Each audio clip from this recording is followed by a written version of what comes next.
بسم اللہ الرحمن الرحیم۔ السلام علیکم۔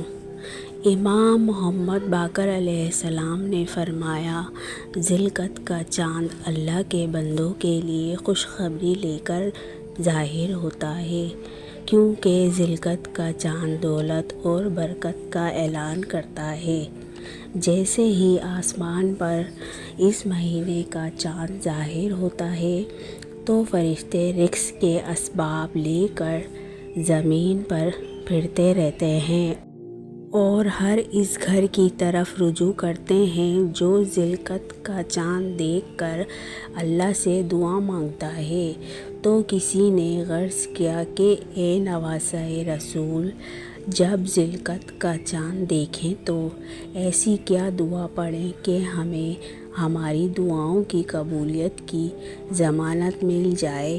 امام محمد باقر علیہ السلام نے فرمایا، جب بھی آسمان پر ذی القعدہ کا چاند دیکھو یا ذی القعدہ کی خبر سنو تو 7 مرتبہ سورۃ فاتحہ پڑھ کر اللہ سے اپنی دعا مانگ لیا کرو۔ اللہ کے فضل و کرم سے تم اس مہینے کے اختتام ہونے سے پہلے ہی اپنی تمام حاجتوں کو اللہ کے دربار میں قبول پاؤ گے انشاءاللہ عز و جل۔